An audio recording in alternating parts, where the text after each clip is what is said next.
On this computer. Welcome to the Joseph Arthur Show. We'll talk about the world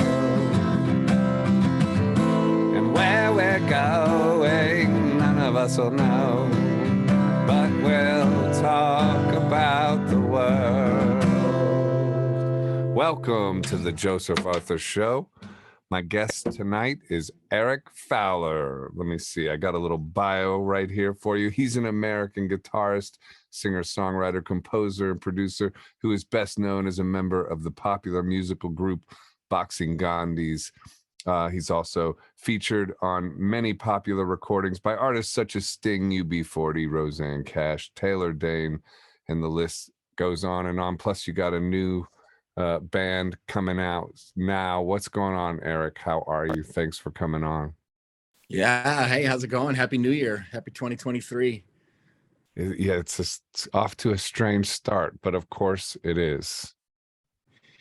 Yeah, you know, I'm on this new thing. I don't know if you've been paying attention to all the movement of the planets, but this feels like a year of opportunity and growth and expansion and taking advantage of momentum and releasing all the negativity that, you know, kind of has probably followed some of us around these last couple of years. And I feel positive about 2023, probably because we have to, right? Well, why do you think it's a year of momentum, and what do the planets say? Or is that something you're picking up to intuitively, or is that, I don't know, where are you getting that? Yeah, I mean, I pay attention to a lot of the thought leaders in the new age sort of, you know,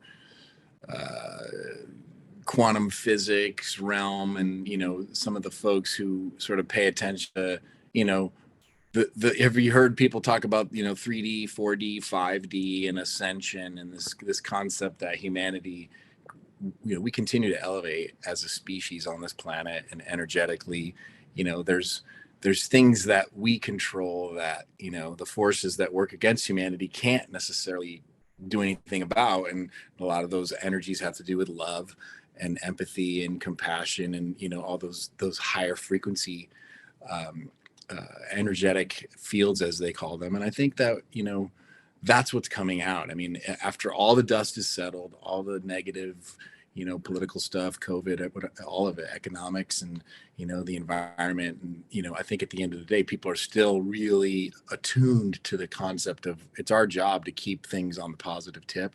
You and I talk about this all the time. It's like there's so much darkness, and we're aware of it because we are tuned in. But our job is to, you know, as artists especially, kind of take it, turn it into messages that people can interpret, not to bring them down to the level of the negativity, but to raise up above it. And so, you know, I think you've been doing a good job of that. You've certainly been carrying the torch. I've been watching some of your online stuff, and it's really trying to coach people to like how to overcome, you know, the negativity and how to tune into what you're trying to do or say or be in this world. And that's what people need. I mean, they need exactly what you're doing. So keep doing that. 'Cause that's good to hear. Yeah. I mean, you know, because when you talk about sort of the world and politics, it's important, and I like to bring in news stories and stuff as well. But I don't know. After a while, I'm sick of fighting and battling with divisive issues. I feel like people are enconced in their views at this point. Early on, like I felt like a lot of people just didn't know the information, so I was motivated to like, no, you got to hear this information, you need to know this. I don't care the results of what happens to me, you have to know this. And now it's clear that there's so much information out, it's almost like echo chambers revolving around each other. That's not to say that people shouldn't still be fighting the good fight and sort of defeating propaganda or whatever. But yeah, I'm more motivated to do something that's more universal and just more also attacking demonic principalities on another level, sort of an apolitical level, more of a spiritual level, I guess, and a level of helping other people creatively expand while I creatively expand. Yeah, I think you hit the nail on the head. And I think, you know, when you look at people like Russell Brand and, you know, there's a few other folks. I mean, Matt Taibbi, you know, comes to mind, like these people that have sort of figured it out. Like, you're not going to change the world just by speaking a truth. You're going to probably take more, you know, slings and arrows coming at you because you do. But if you're smart, like Dave Chappelle, you know, you get up on Saturday Night Live and the first thing you do is you pull out the note and you said, I just want to let you know that I support, you know, it, and it's like, I support the very thing that I'm about to unleash some truths on you about. And it doesn't mean I'm anti or phobic or any of these labels that they throw at people. It's I'm trying to make sense of the world, and I'm trying to share a thought and get a reaction from you and have you let us together try and understand how we take this thing and move it forward in a positive way. And so, yeah, very, very interesting. But I think Yeah. it's good because it's challenging us to not just be people that type missives on the keyboard at each other on Facebook. You did this and you're that. And it's like, You're this. Yeah. Well, some people are masters at diplomacy. I mean, Russell Brand is like a genius of diplomacy. I think Joe Rogan is really good at diplomacy. Some people are more sort of severe in their personality. I think I fall into that category, but I'm working on it and just figuring out ways to, you know, not be afraid to just speak my mind, but after a while you say everything that you have to say on a certain topic and it gets a little bit tired.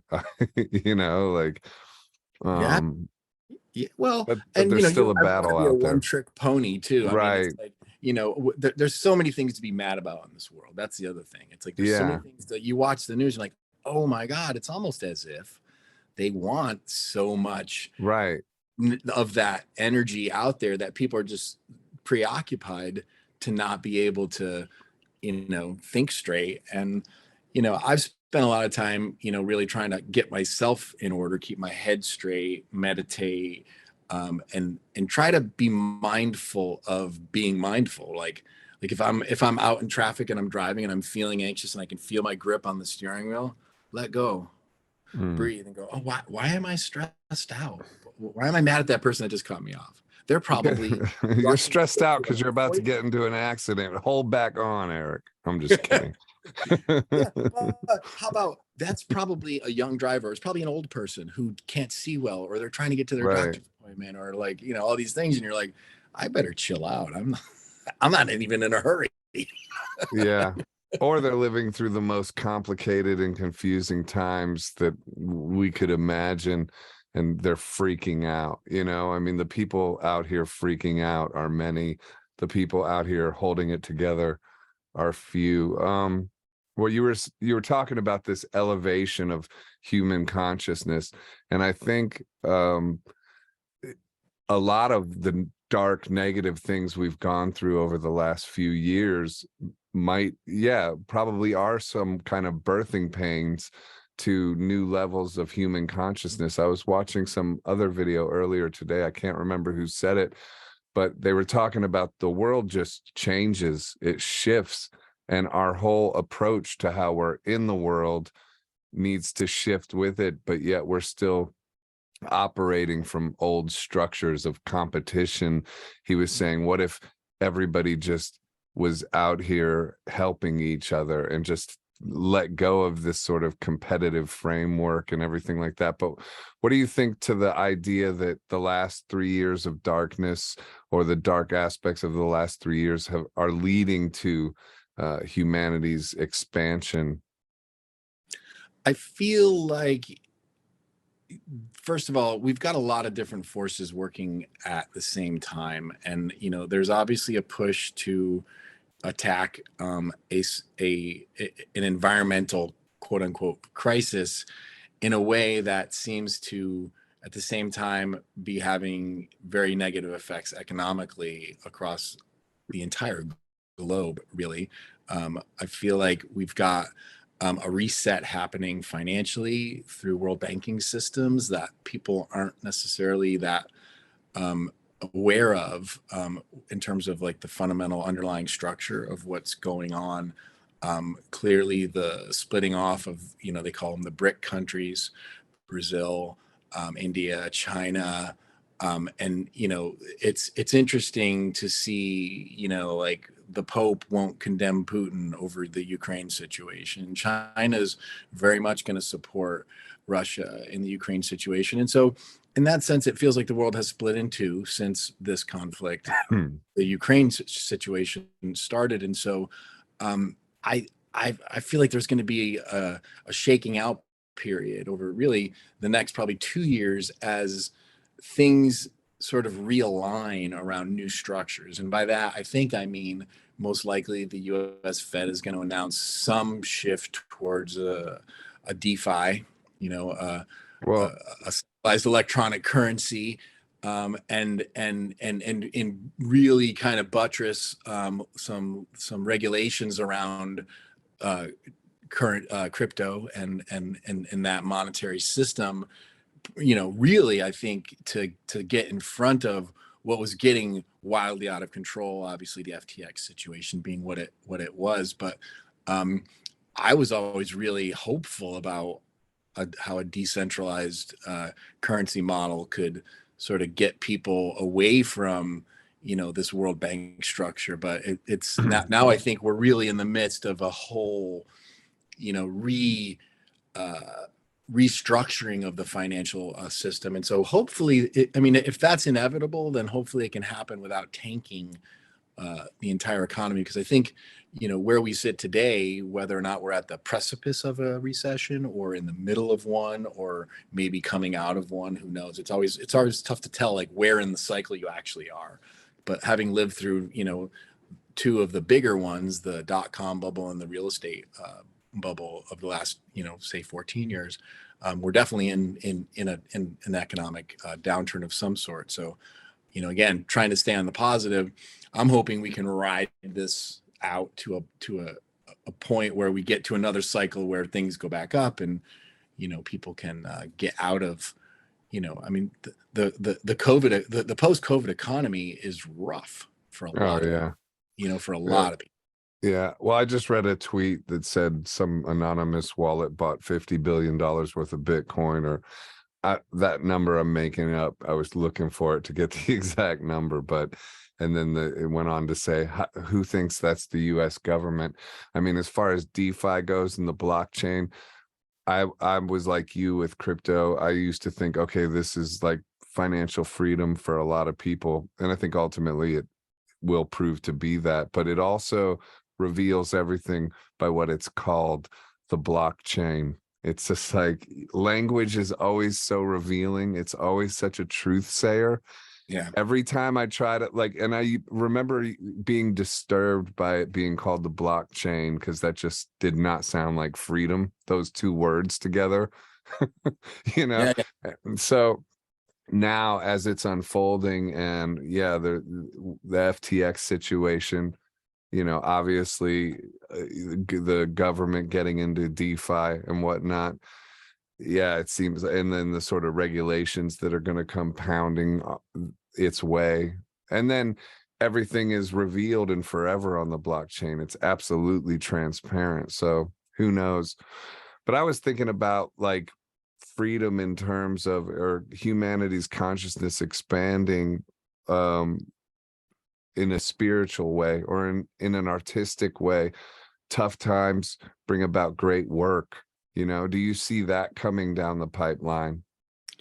I want to say yes, but as we've observed over the last 2 years, the I'm curious where all the heroes are. I mean, in the '60s we had the Bob Dylans of the world, and we had Neil Young singing about Four Dead in Ohio. We had people that were willing to go to the mat and sort of deliver criticisms of the power structure, and we don't really have as many true artists feeling safe enough to speak your mind, as you like to say, and that Big has to hoodie. be concerning. That has to be concerning. I mean, because we used to rely on the artists to be that mouthpiece for, people who didn't have a voice, and now it's feeling like, people are more, they basically, can you still see me? Sorry, my I screen's see saver.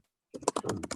They basically are now comfortable being censored because the environment has basically decided that you're only allowed to say certain things. Yeah. Or like George Carlin, the 7 words you can't say on TV. Well, now there's certain things you can't talk about, Yeah.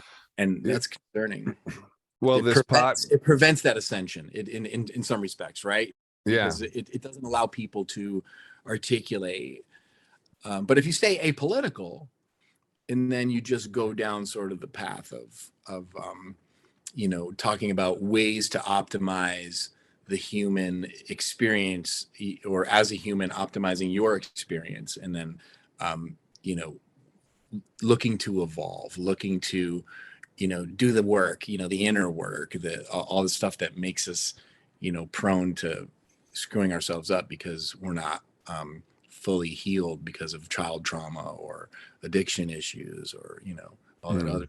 So that's where I feel like we're in a good place, because you hear people talk and everybody seems to be talking about the same thing. I want to find my purpose. I want to find the happiness. I want to find fulfillment. I want to Yeah. feel a connection to quote unquote source, or things like that. And it's like, It's difficult. It's yeah, difficult because there's so much fear in terms of the Bob Dylans of the day. I mean, there are revolutionary songwriters out there. Brad Skistimus from Five Times August comes to mind.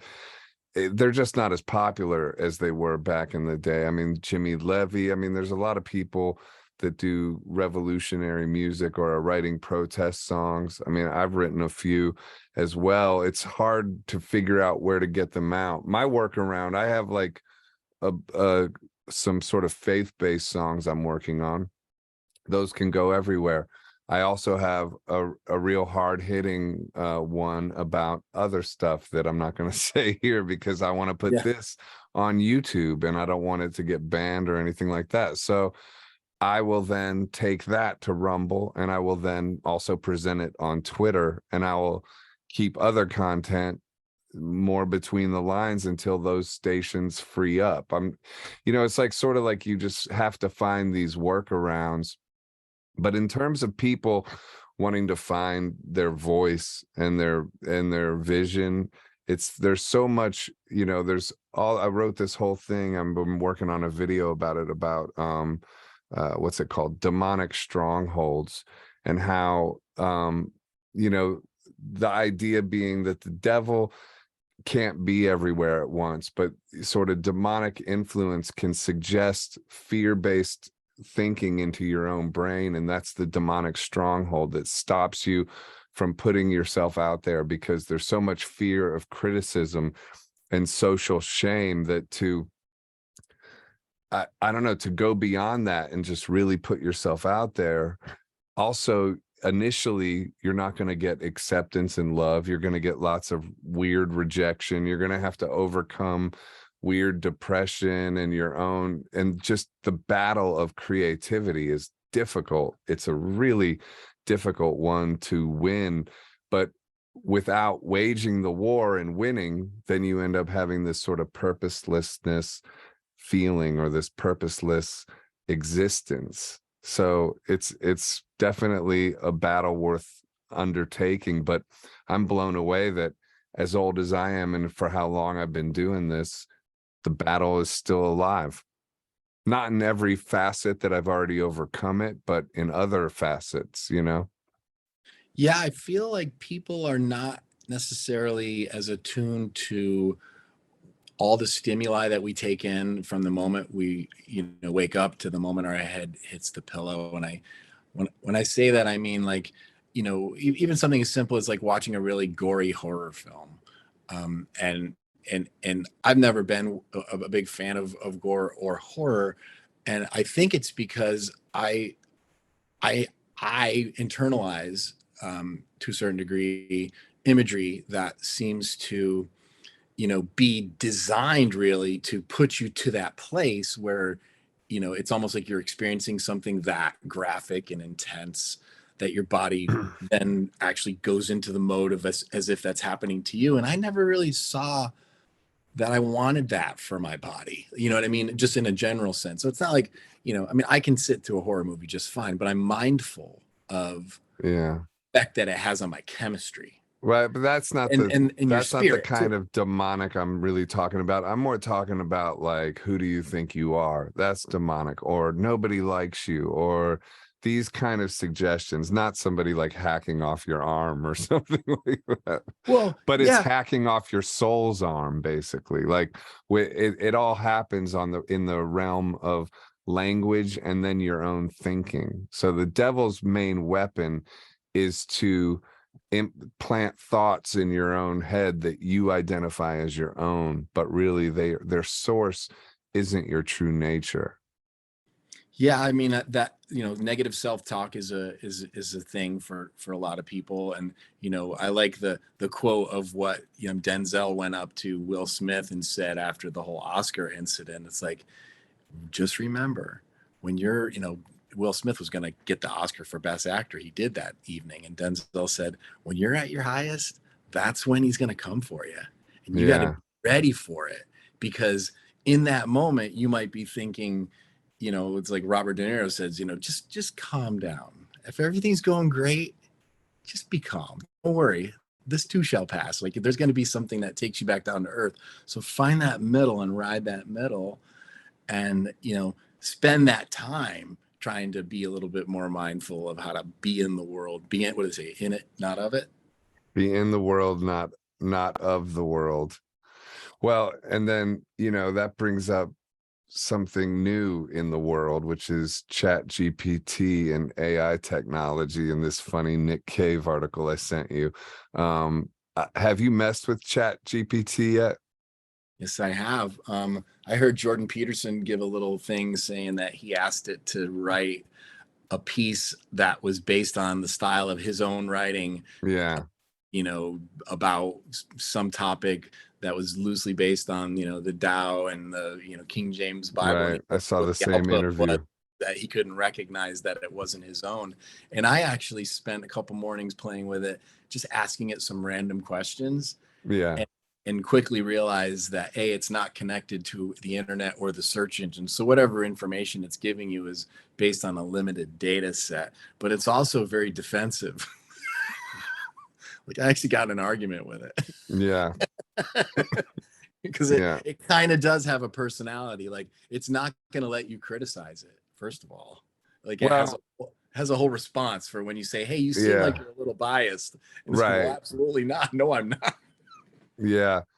I had a couple throwdowns with it as well. Let me read a little of this. This grotesque mockery musician slams AI generated song made to mimic his style. Australian singer-songwriter Nick Cave was not impressed when an artificial intelligence program tried to mimic the style of his music with a computer generated song. The frontman of Nick Cave and the Bad Seeds didn't mince words upon hearing the effort put forth by the popular chatbot software ChatGPT. Though the song was allegedly written in the style of Nick Cave, the alt-rock musician disagreed that AI can replicate true musical talent.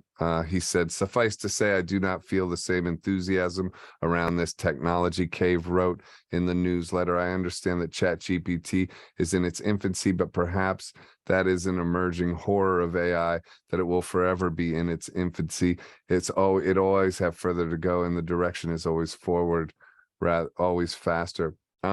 So, you know, the thing about it is it can't be creative. You know, it can pull from endless amounts of resources. I've definitely I even asked it to give me some questions for the interview today that I'll probably ask you. I mean, it's great for writing prompts. It's great for suggestions. It's like Google on acid and steroids. I mean, yeah, and it's the updated version's going to come, so it will have new information. You're right that it's limited to a certain time frame, but it doesn't feel threatening to me at all, because what it comes like, really, it's an art to me. It's an artistic tool that has a lot of power and can take care of a lot of busy work and fast forward work on a project that might be sort of tedious. Like if you want it to help you write a title to something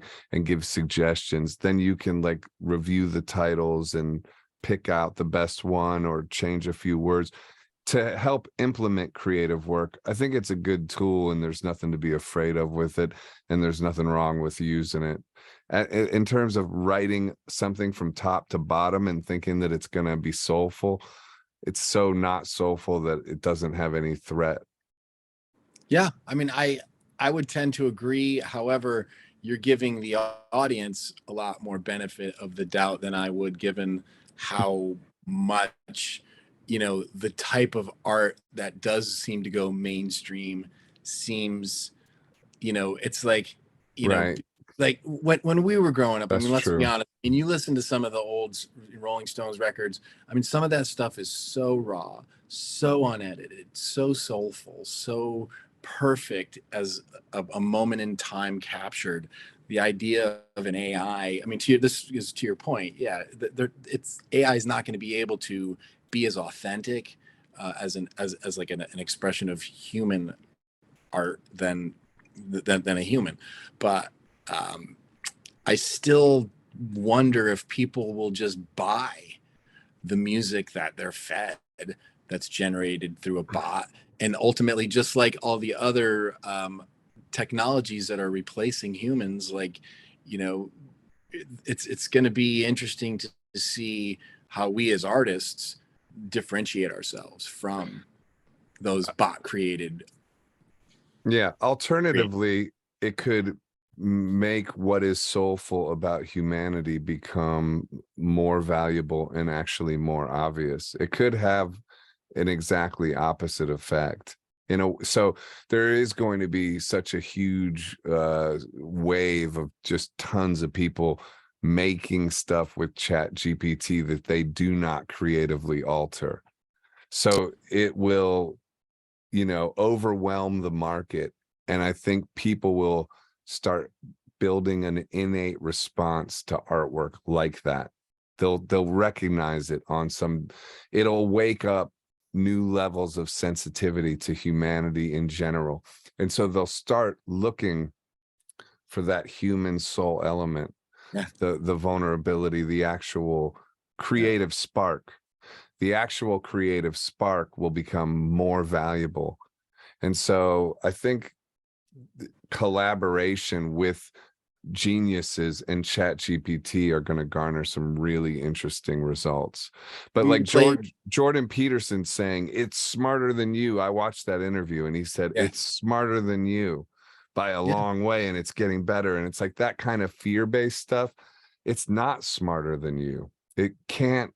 It like I did this interview with an AI expert, and he talked about the Flintstones thing, where it's like Fred Flintstone got his fingers stuck in a bowling ball with glue, and then he said and Barney Rubble went and got a sledgehammer, and Fred said, so when I lift up my head, hit it, and he was talking about hit the bowling ball, not hit my head, but not hit my head. But the joke is you could interpret that as hit his head.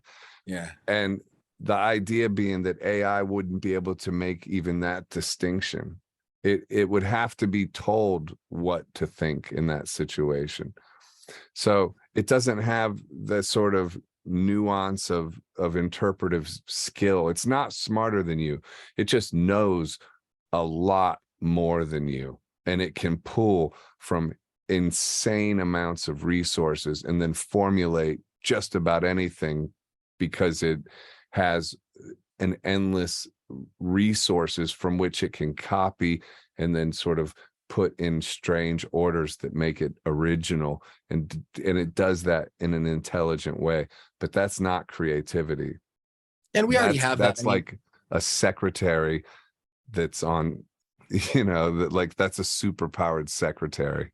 GarageBand out of the box. If you open up on an Apple computer, GarageBand, there's some templates, Logic too, where it it turns all these options onto grids for like bass lines, drums, guitar, keyboards, and they're different patterns, and they all sort of relate, but they don't. They're different, and so pretty much anybody who can click a mouse can just pick a color. It's purple or red, or it's got Right. sort of groovy little thing, and build a sort of a palette of sounds and textures, and it's a song.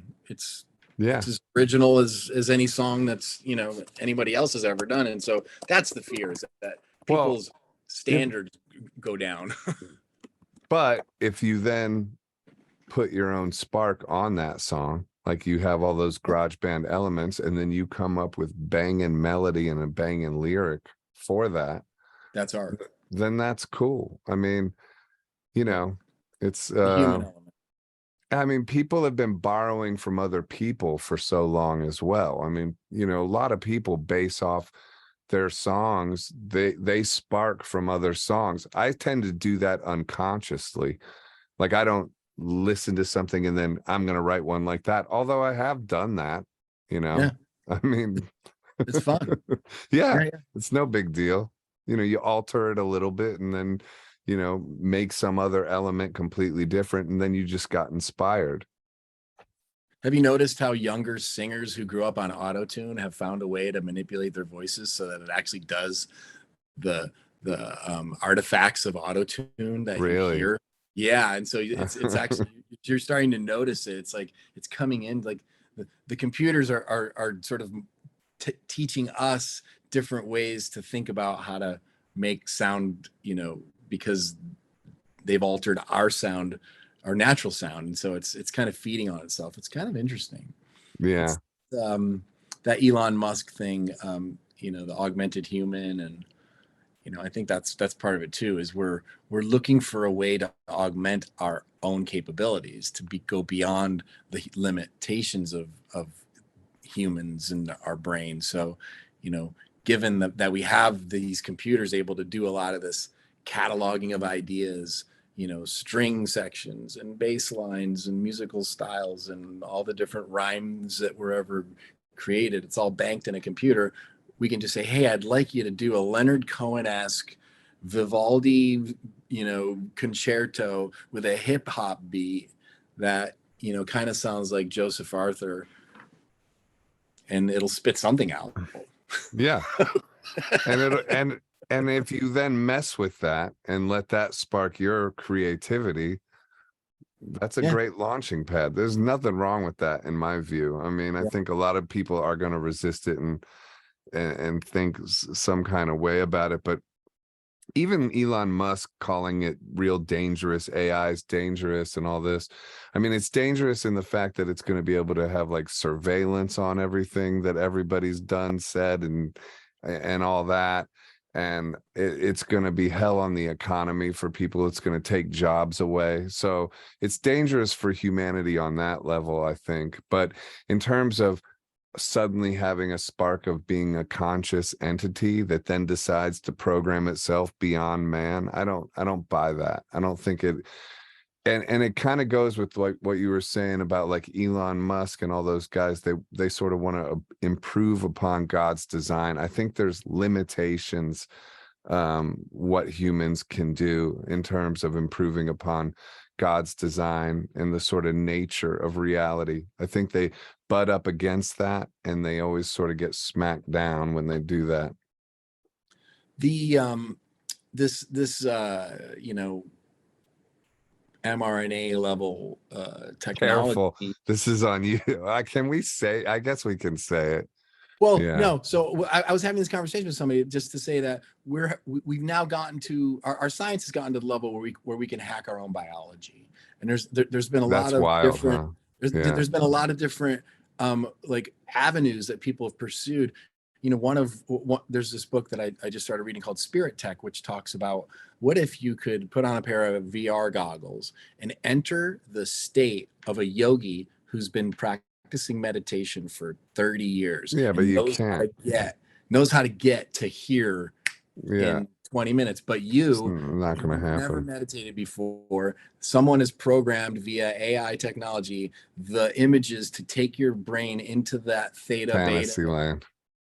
right? And so there's, but no, there are laboratories studying this in the same way that there are, you know, programs that are studying astral projection, and this concept of, you know, humans having the ability to, you know, take their concentration to a level that allows them to be somewhere else. And, you know, whether you believe in that science or not, there's people studying it, and there's people that believe that energetically there's a validity to it, in the same way that quantum physics and the butterfly effect all have, you know, seemingly been proven. You know, all the Tesla That stuff. technology already exists. It's called mushrooms. It's called DMT. I mean, it's called Yeah, yeah, like it's that the same. is tech. That's technology. It's Yeah, organic technology. It already exists. It already could take you. Try it.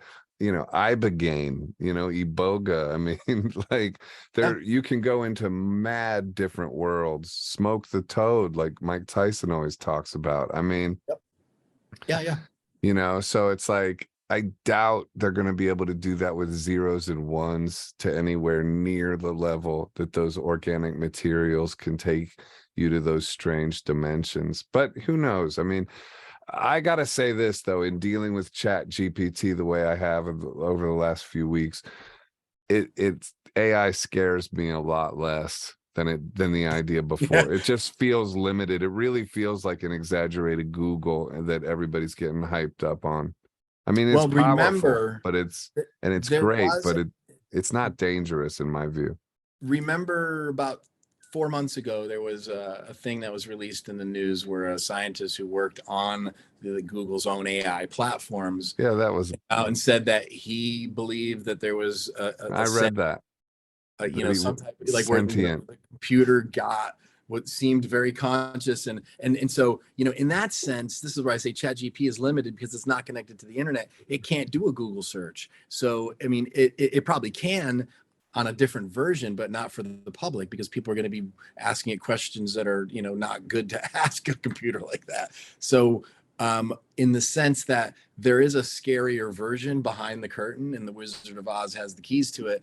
Who knows what, you know, questions Mm, have been posed to the, listen, you know. I read that article, and I remember when that came out, and it was scary, because that is where it would be scary if it got its own consciousness, if it was beyond being programmed by man. But right now, clearly, like the argument you got into it, it's programmed with an agenda by somebody with an agenda. So it's beyond that as well. It's not limited to that, but it's not sentient.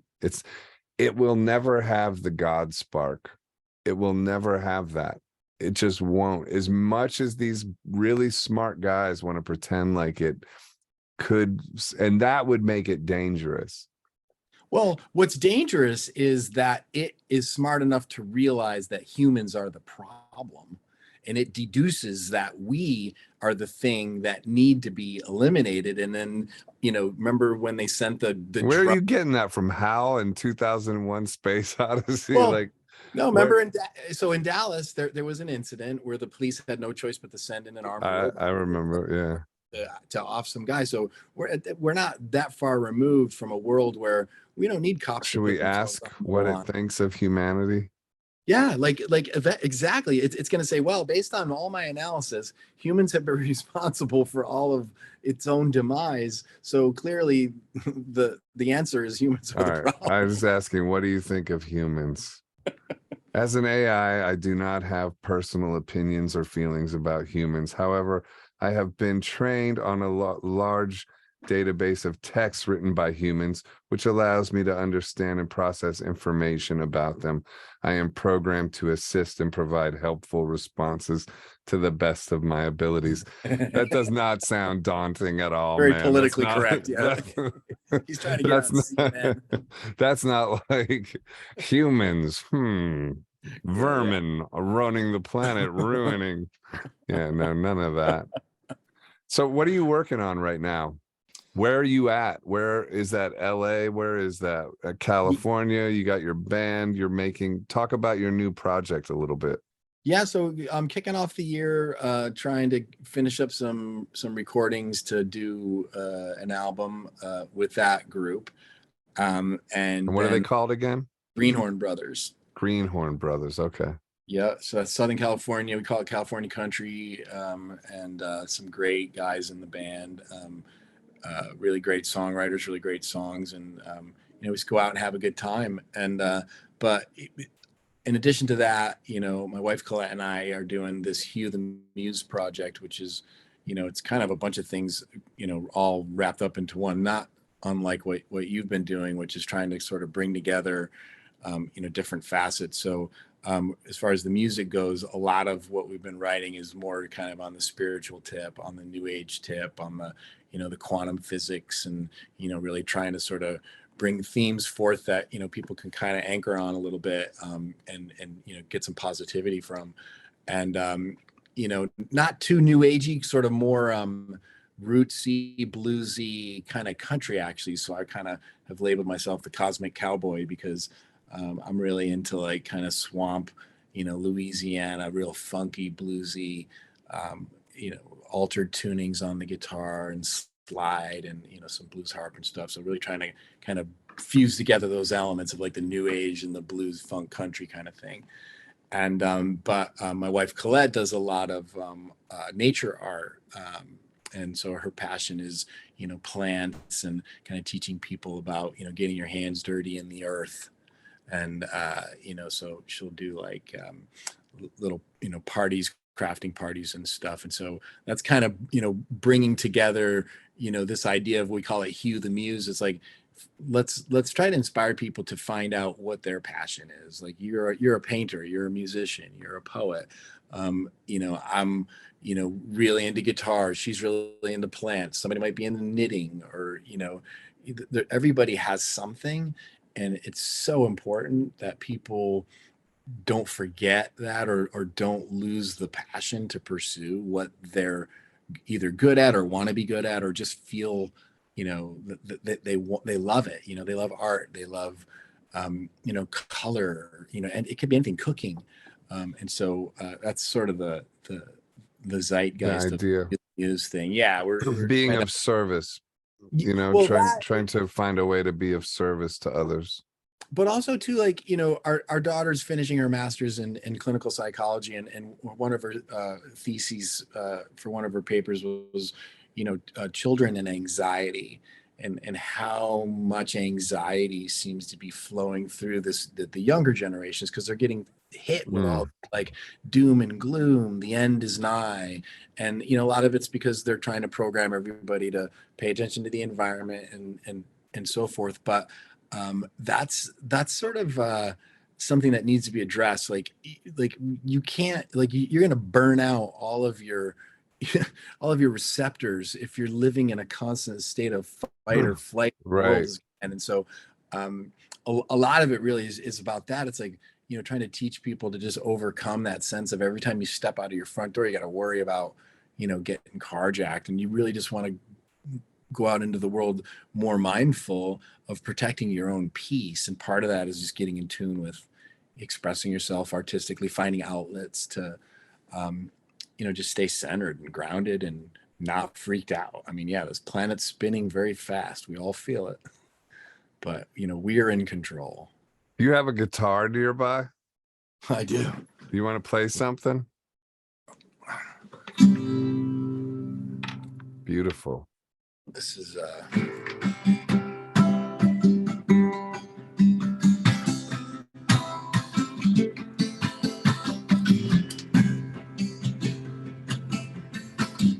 Get up on the mic more if you can. oh no, have I been blind? I get this feeling every time, deep inside. I need to know.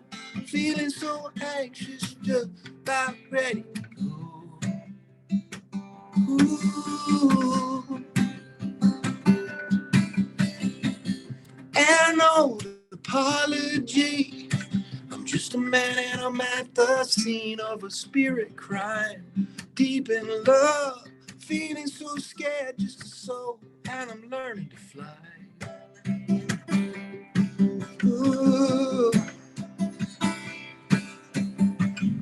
Who knows? Wait and see if planets align. Then all I'll need is a spirit vine. deep in love, being so not just that they, you know.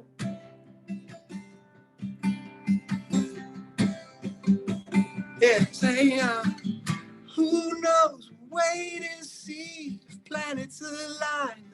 All I'll need is a spirit guide. I'll keep her close. Me and another soul trying to find some space we can hold. Ooh. Nice. Sounds beautiful. Spirit guide. What does that mean? You need a spirit guide. Is that another person or is that an actual spirit? Yeah, good question. I mean, I think that that it's what do they say? Like, you're not what you think, or you are not the voices that are in your head. Like, you're separate from those voices. So, but maybe there's a Trinity aspect to that too, right? Like, there's you, there's the voices in your head, and then there's something that's sort of saying, okay, we've got to make sense of where are we going? Like, what's the center? What's the compass saying? Like, they call it true north. Yeah. Where is true north? True north is, I think, your spirit. Because I mean, how many times have you been sort of nudged in a direction, like last minute, you know, and been whoa, Yeah. you know? So intuition, they call it. I don't know, spirit guide. What about Christ? Do you follow Christianity or Christ or anything like that? Yeah, I mean, I was raised in that camp, but so in my hometown, when I was growing up, it was a small town, and there was actually a church that ultimately ended up getting shut down because it turned a little bit sort of, you know, I don't know, we use the word culty, but you know, I've always been sort of mindful of this idea of like, um, you know, Alan Watts has this thing about Christianity. He's specifically Christ, in the sense of that when the Bible got written, it was at a point in time where they were sort of rejiggering things, coming out of the Old Testament into the New Testament, and then you have Judaism, which, you know, references the Old Testament, and that the story of Christ was sort of co-opted to create this narrative that really is. Undermines the concept that, you know, you and I are light beings, as was Jesus, and that there's energy capabilities, you know, in our hands, in our energy centers of our, you know, chakra beings, if you believe in that stuff. So it's like, was Jesus's message simply that, hey, you know, we are all that, we are all children of God. And so I don't like the different ways in which, you know, Christianity was sort of sliced up into all the different versions and flavors so that it fit people's, you know, things that, you know, needed to be the way that they needed them to be. So I'm a big fan of all of them. I'm a big fan of Buddhism. I'm a big fan of you know, aspects of Hindu. So, you know, what do they say? Mhm. Many messengers, you know, for the same song, you know. Yeah, but Christ didn't really leave room for that interpretation so much because he, you know, basically said he was the way, you know, and claimed to be God. And so, and then also, and you think about the fact that he was crucified, you know, for our sins, and that we then frame our years based on that. You know what I mean? Like that we're in the year 2023 from after the 80 death after the of death. Christ, you know? So if he wasn't who he said he was, Oh, then he was. then he was just a lunatic. But so he didn't say I'm a teacher and your message and my message. He didn't leave it open-ended, because open-ended leads to confusion. In other words, there's a sort of commitment that is like, God seems to be a jealous God. Like he's jealous of your attention. He doesn't want it all over the place, you know? So it's just interesting. I don't know. I mean, I'm figuring it out as I go. I've certainly become a follower of Christ over the last few years, and used to have a spiritual life that was much more like what you're describing in terms of doing yoga, looking into Hinduism, looking into Buddhism. And it's not that there aren't profound things about all of the things. It's just that I woke up to this realization that, oh, this is personal relationship I have with Christ. And I'm not like a Bible scholar or anything like that. And I'm just sort of learning it now.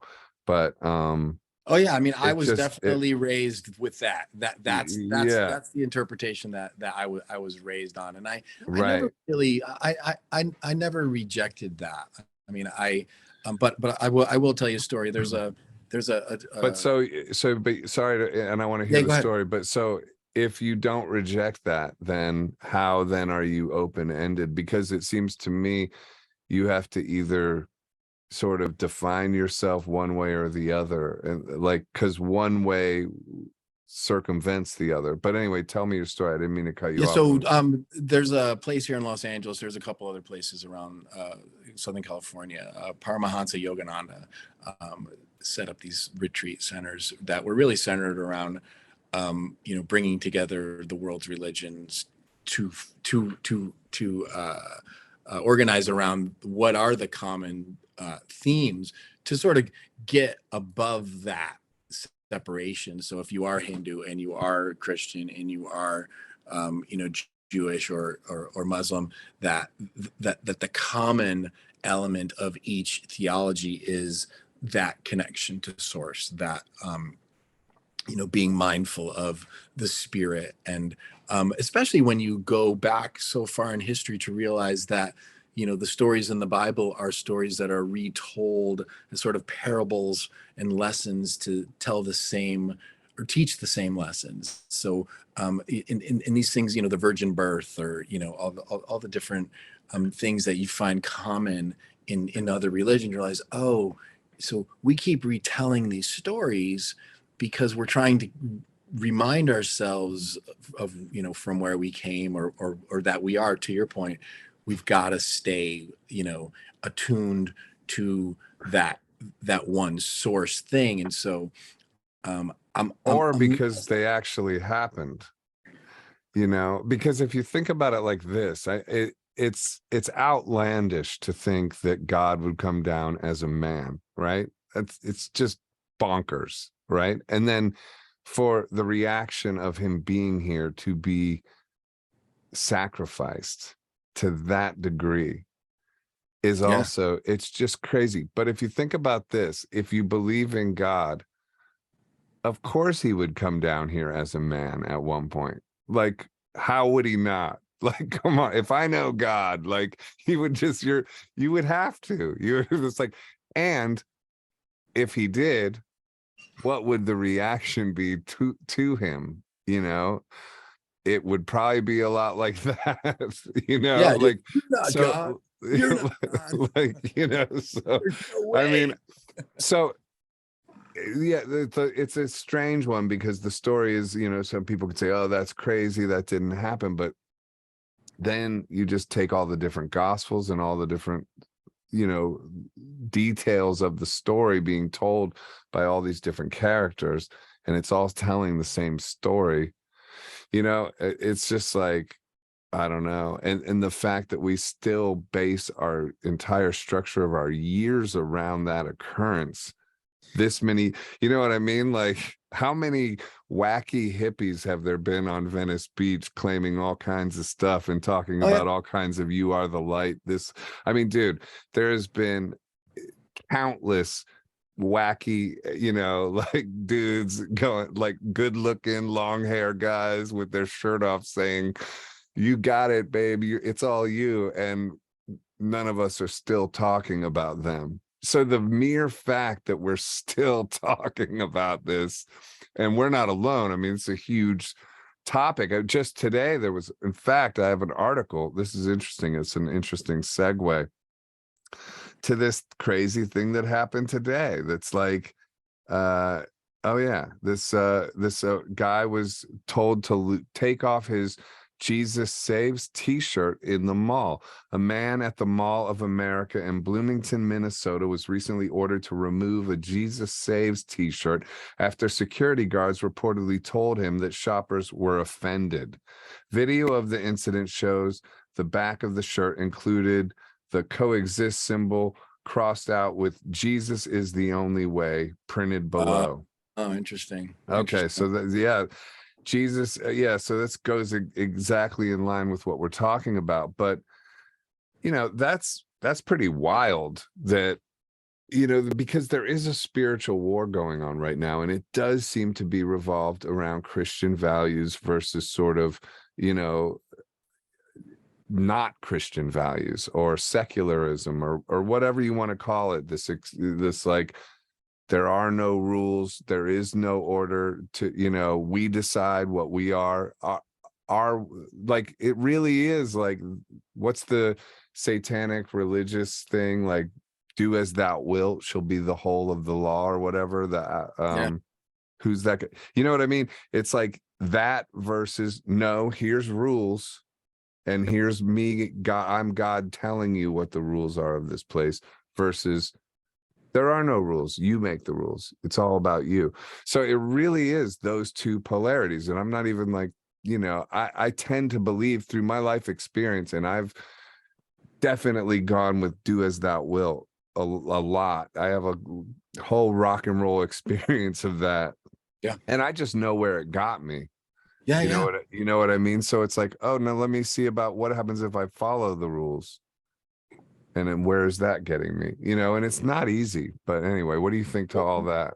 I mean, I think that, so, just real quickly going back, touching on sort of, Jesus is the light, is the way. I think that is powerful because it's only been 2,000 years, that occurrence manifest on this planet for all humanity to sort of see, that it changed the course of history up until right where we are now. And so it's no surprise that people would be very fixated on the last one that showed up. But as we know, the history of humanity, there have been these teachers who have arrived at these different points in times to sort of help us along as a species, to stay connected to this idea that there's something bigger than us, and that it actually connects all of us to each other. So I think that concept primarily is and should be the goal. So this idea of, so for example, that if everybody on the planet prayed at the same time, that you're going to, and they've had studies, crime reduced over a wide geographic area from, so it doesn't matter. I mean, I don't want to say that it doesn't matter which God you're praying to, but in a sense, what matters is that you're focusing your energy, your ability to concentrate and sort of manifest, raise a frequency.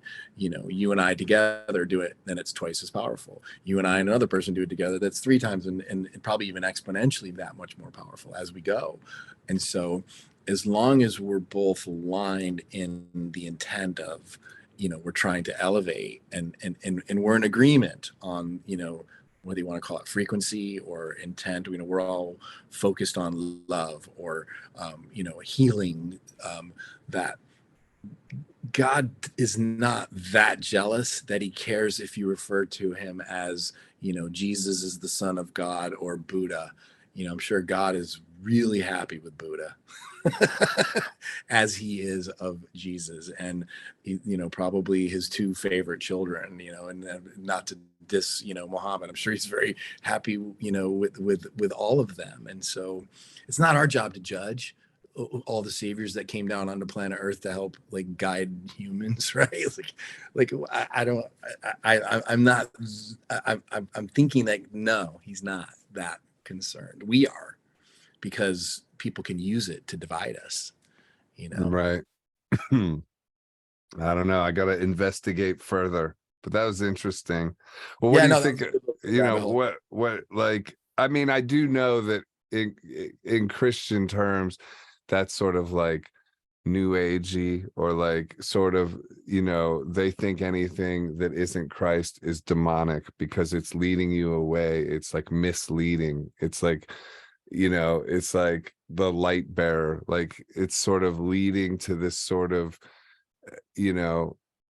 outside, it's leading towards do as thou wilt, because there is no structure. And I think with Christianity, there's this structure in place where it can sort of keep you away from sort of destruction in a way.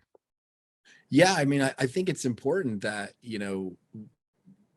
people have something to anchor on, whether you call Right. it a moral code, a moral compass, foundationally, people, need something to keep them grounded, and, understanding what the rules are, that you're not supposed, thou shalt not kill, thou shall not covet thy neighbor's wife. Like the the seven rules, or what are Right. the Jordan Peterson's rules for having a successful life. I mean, he's an interesting guy because he's very, very much built on the Christian faith, But he Judeo-Christian. doesn't, I don't feel like he ever accepts that or anything like that as like, I don't think he refers to himself as a Christian. But you're right, he does all those biblical speeches that are really interesting.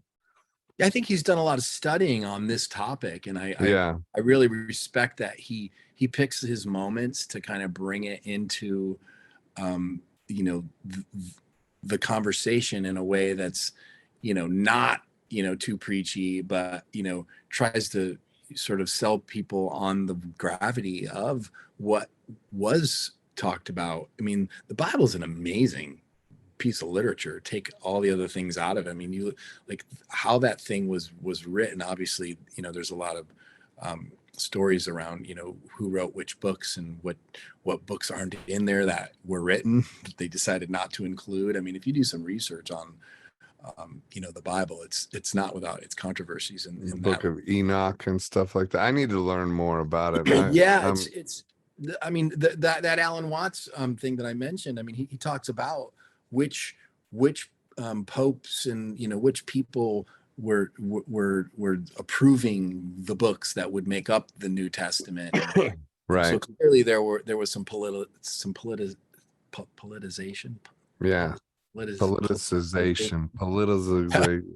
Of even that. It was highly politicized. It was highly well, I mean, the Catholic Church, I've heard, I'm not smart enough on this topic to really speak on it with any sort of confidence, but apparently the Catholic Church as well was sort of this mix between sort of a political, but I don't want to get in trouble with Catholic people or anything like that. I just relaying what I've heard. I got to investigate it further. All right, let's talk about some artistic questions before we wrap this up. You got a few more minutes? Yeah, I'm good. All right, so what are the best ways for you to overcome creative blocks? Well, for me personally, it's been either playing an instrument that I don't know how to play, or tuning a guitar to a tuning that I have no idea where I am, so that as I pick up the instrument, I'm in a complete, I can't fall back on old patterns or ruts that usually are why we get into writer's block situations. And so I like to, just kind of, Carlos Santana said it. He's like, when I pick up the guitar, I try to imagine that I don't know how to play the instrument, so that I'm relying on my instinct to guide to the next idea, as opposed to like, oh yeah, I know how to play an A and a G, and I know that a D minor would sound good next, just because I've done it so many times. But I do that so much. I have patterns. 1 4 5, 2 6 5 1. Yeah. So you're really good at that, by the way. Do you have a guitar and an altered tuning right there? You could do a little piece of some of that kind of fancy footwork. I have this one. Studio looks good, by the way, dude.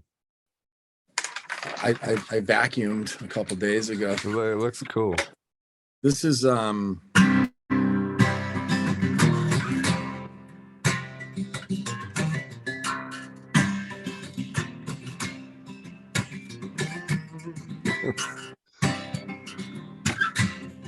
You know, you get the. I love that.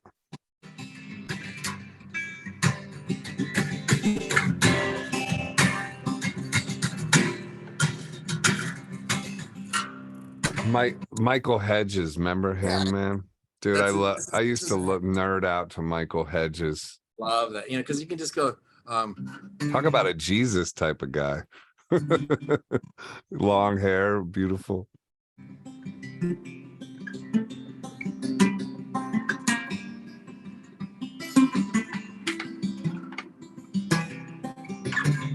It's great.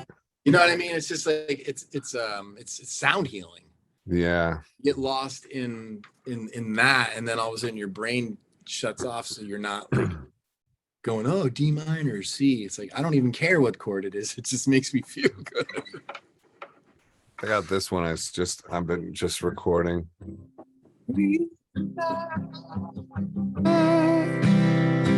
On your own understanding, it takes faith and grace to see us through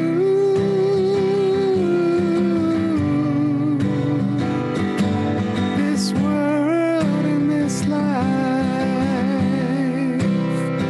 also demanding. We need his love to see us through.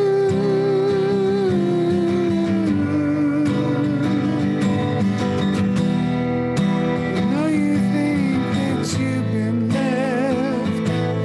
left out in the cold, good Lord.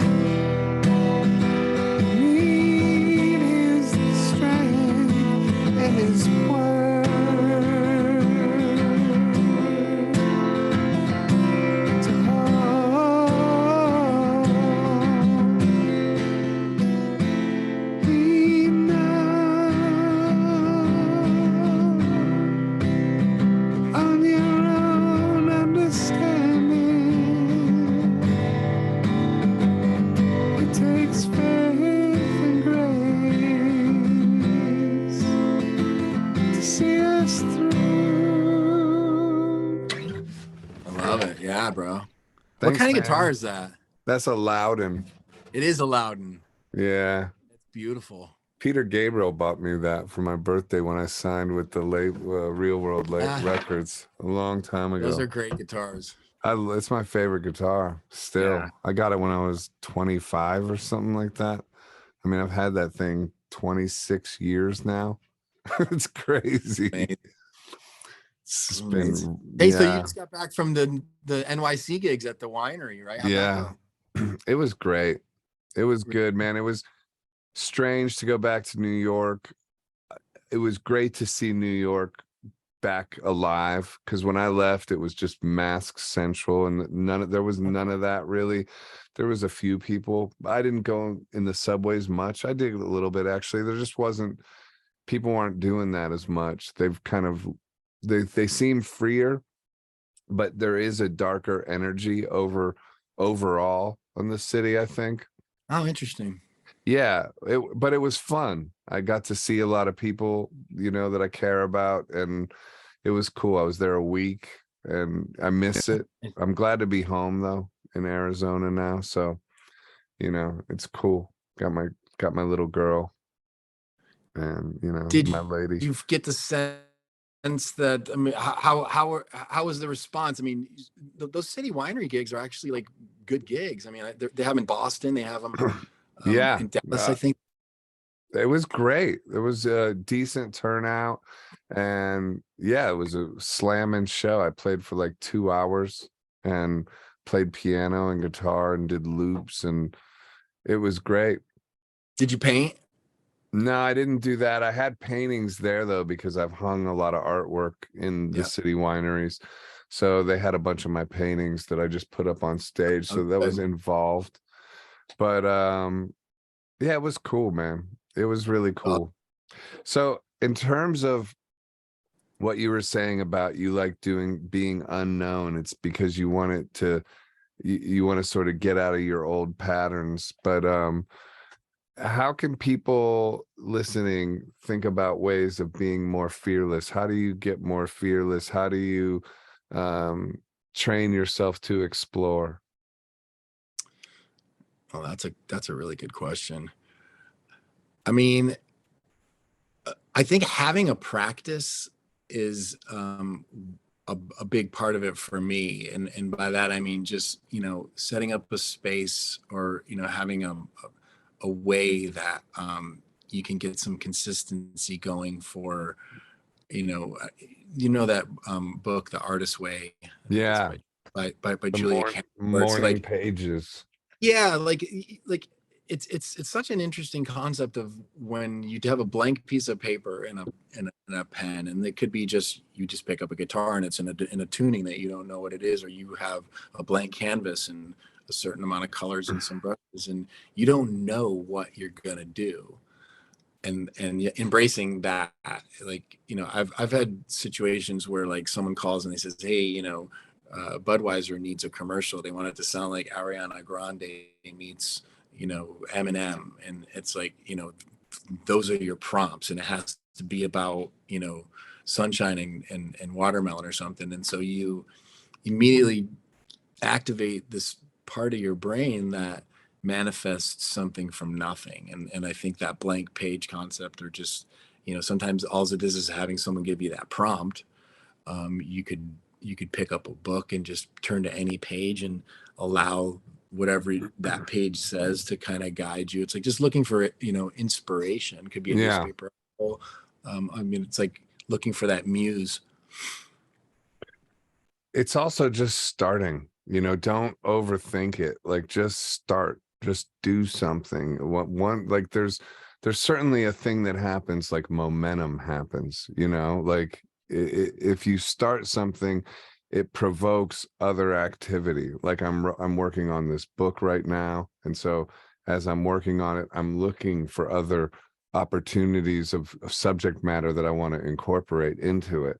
So it changes your frame of mind just during the day, because you're sort of plotting and scheming. You sort of, it's almost like a bank heist, but you're not sticking up a bank, you're sticking up the soul of creativity to give you more stuff, and so you're Yeah. plotting your bank heist of the creative soul during the day. You're mapping out plans and stuff, and it's fun. You engage your consciousness in it, but it is work. You have to kind of overcome fear and make that in and of itself a kind of practice. Yeah, and I think too, it's like I follow Jack Conte, who is he's the founder of Patreon, and he also has a band with his Oh wife, and yeah. they're called Pamplemousse. But he's also got another band called Scary Pockets, and I mean the guy's just amazing. He's such a bundle of energy, such a great creative um, person, but his socials are really trying to do exactly what you just asked me, which is show other people's creative process. And he's done videos of just like showing another musician's or his own studio workflow. These are the things I need. I need a drum machine, and I need a couple of guitars. I need a keyboard that's always on. I need my camera set up in such a way where I can record video as I'm playing. And he sort of describes like how he gets his space ready to be Mm, creative. And then he shows other artists and how they've built their spaces to allow them to be creative for the art that they do. And it's not just music; it could be a painter or someone who does ceramics. So I think a lot of it is that too, like getting a sense of like what are you trying to do, and making sure you're not like how many times has it happened? You're like, I can't find a guitar cable, and that idea that I had, I'm trying to record it, and my space isn't set up so that I can just turn, so it's like I can just press record and go. I've got to find a chord, I got to plug it in, oh, I got to change a string.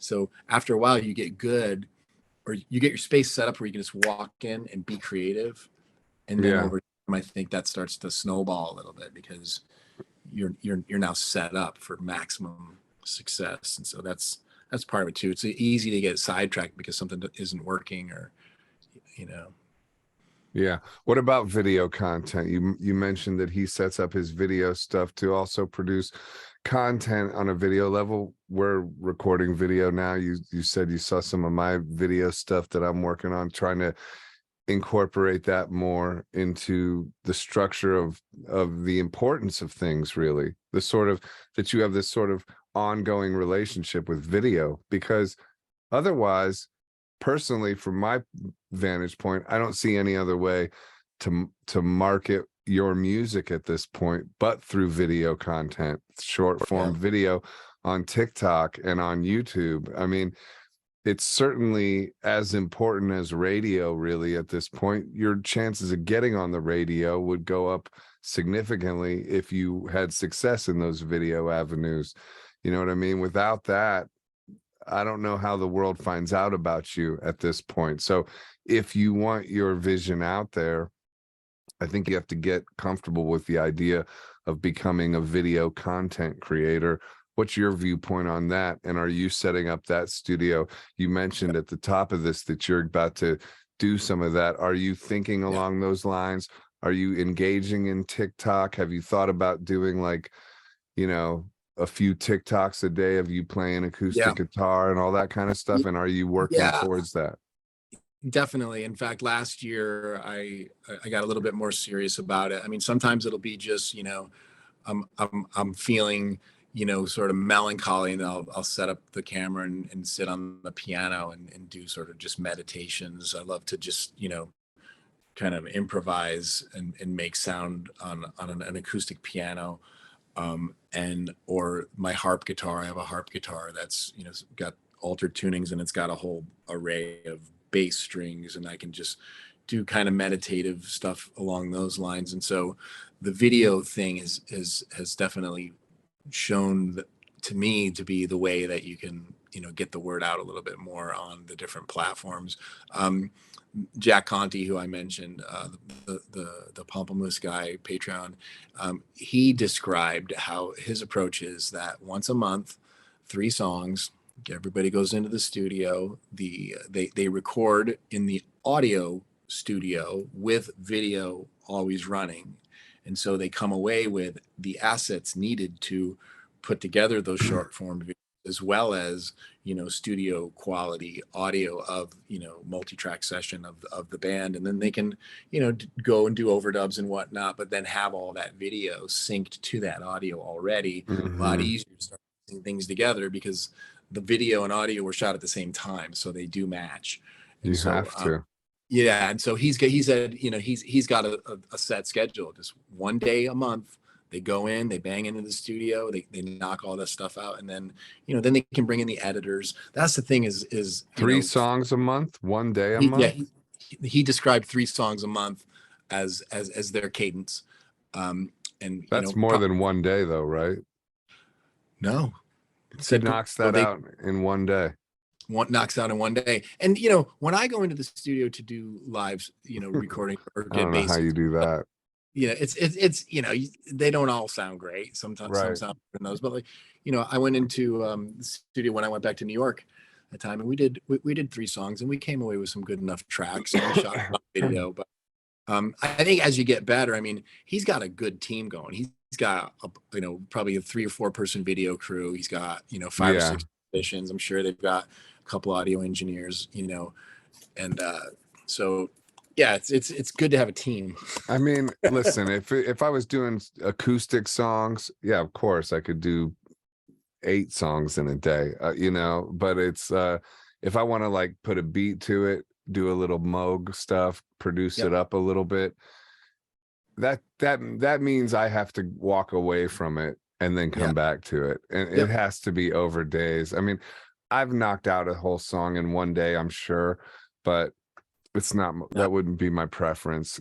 Yeah. Because that kind of concentrated work, and then mixing it, you have to walk away and then listen to it again the next day. I mean, I'm quick with it. I don't get too precious about it, Yep. but I definitely wouldn't be able to knock 3 produced songs out in 1 day. Well, with a band, you're right. If you With a had a band. team, Yeah, you could, I guess. Yeah, I mean, But it, and these yeah, cats, like those Scary Pockets dudes, if you've ever seen any of those they're videos on, amazing.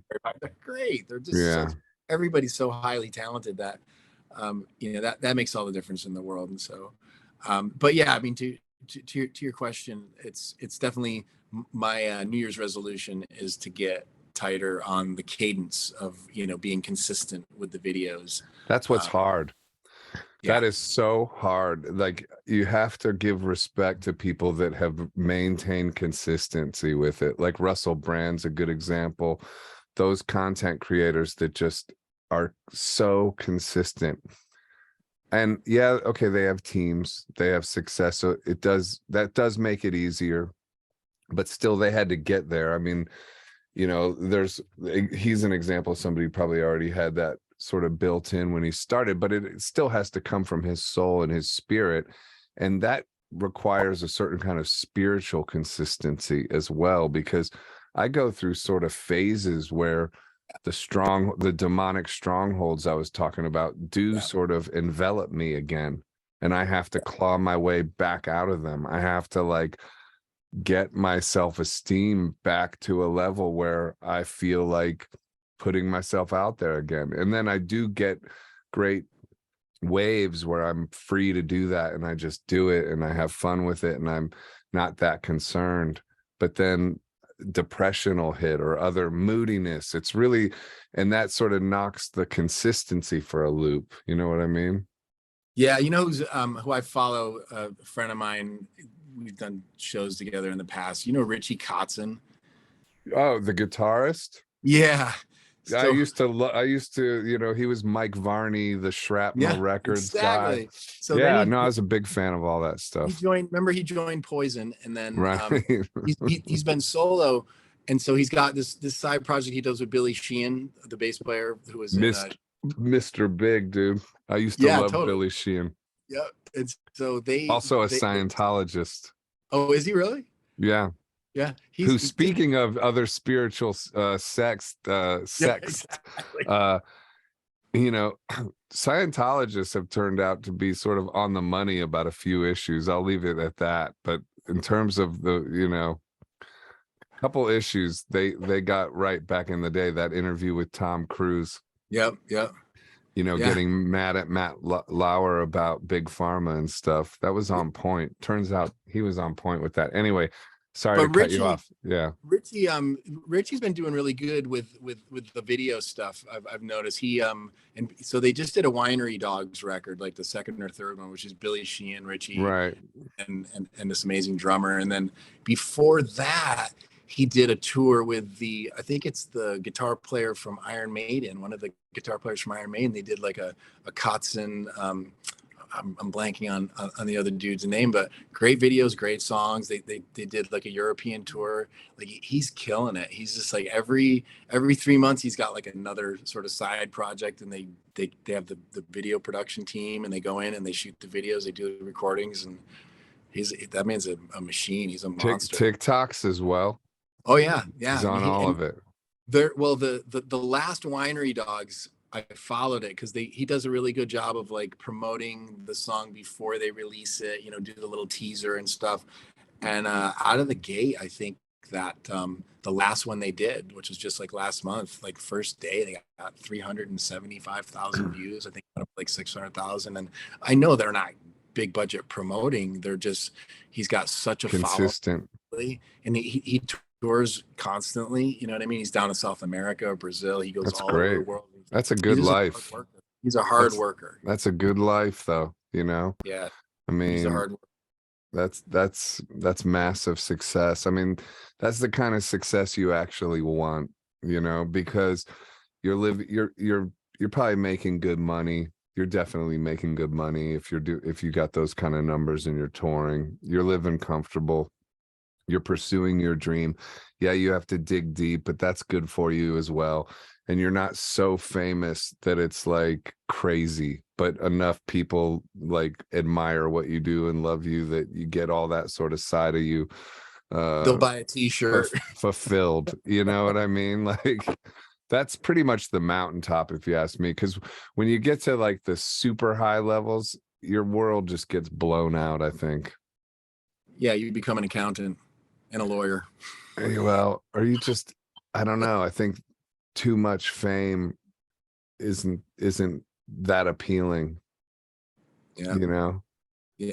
A little bit enough to do what you love and get it out to an audience. I think that's the goal, you Yeah, know? that's like the Rock and Roll Hall of Fame is like watching a car accident just to see who survived fame. Right.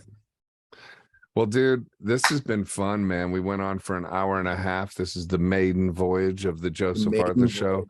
I'm not All sure right. what I'm going to call this. If I call it Come to Where I'm From, Part 2, Season 2. I don't know. I got to figure that out. I'll probably ask you about it after this. Or what do you think I should call it? I like to come to where I'm from. In the sun, right? You could just borrow from all the Joseph Arthur. Our shadows remain. What was it? Our shadows will remain. Yeah. Yeah. Yeah. Yeah, no, Well, so good. I'm glad to see that, it's like watching the evolution of this new path for you has been really interesting because it's, like you said, it was like sort of you've gone through the crucible a little bit and you've come out the other side like a completely sort of new person and with a lot of different other ways to express the things, so it's all kind of coming together. Awesome.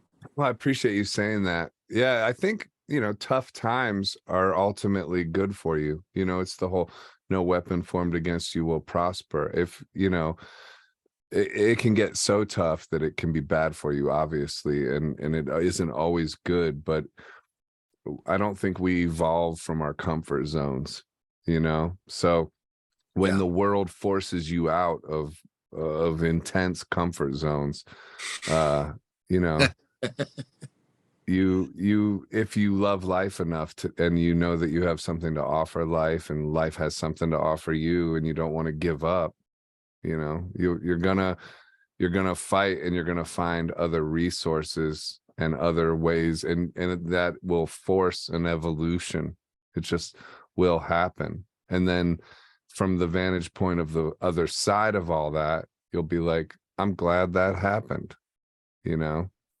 Yeah, you had and the last time we talked, you in between the segment, you read something. I don't know where it was, where you got it. It was probably one of the things that you wrote, but you talked about like if any artist just focuses on doing their art and and channeling what is inside and trying to make meaningful art, important art, eventually people are going to notice, like you've been polishing this stone, and it might take a while, but eventually it's going to be so beautiful that people are not going to be able to ignore it. And I think that's good advice. I mean, for any artist, I mean, that's a good message to be putting out in the world to inspire other people to do art, is that, just keep doing what you're doing. Yeah, and what Earl Nightingale says, success is the sort of progression of a worthy ideal.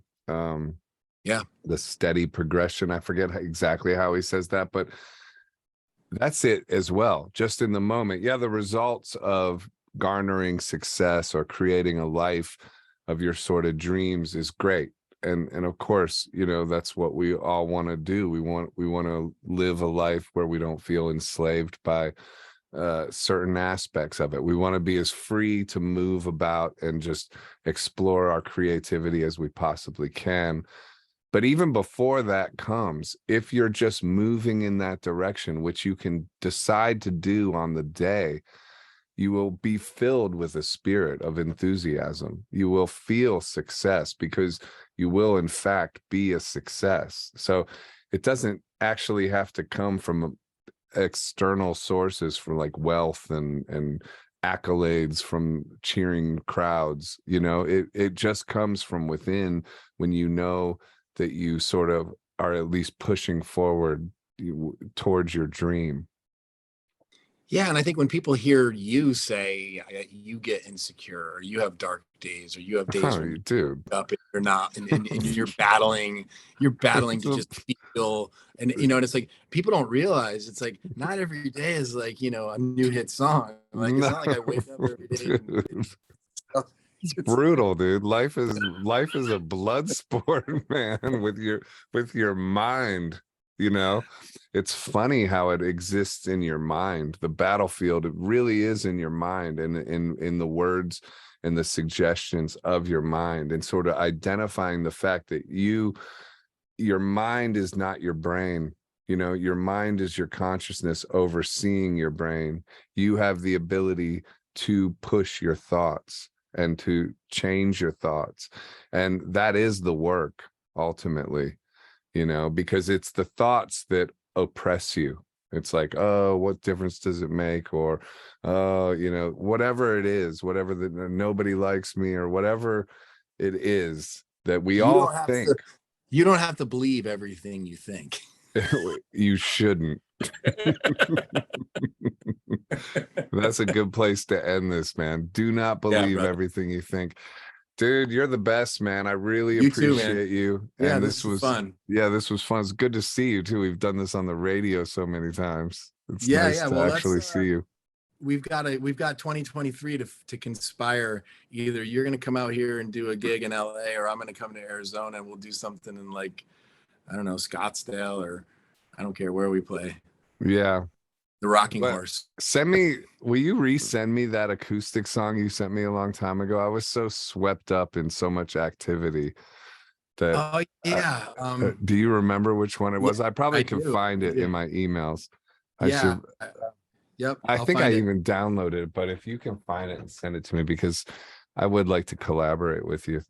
And I Yeah. have a little bit more time now. So Cool. Well, yeah. love to you and the family. Thanks, I love brother. seeing all the baby videos, and speak your mind. It's awesome. Thanks, man. God All right. bless you, Eric. Eric You too. Fowler. Whoa, tell people where to follow you and all that stuff. Oh yeah, Hue the Muse on Instagram. HUETHEMUSE. Hue your Muse. All right, there it is. Eric Fowler, a guitar legend, virtuoso, and all around great person. Thanks for tuning in, Thank everybody. you. Thanks, Eric. We'll see you later. Let's hope this Later. recorded. Bye. Bye.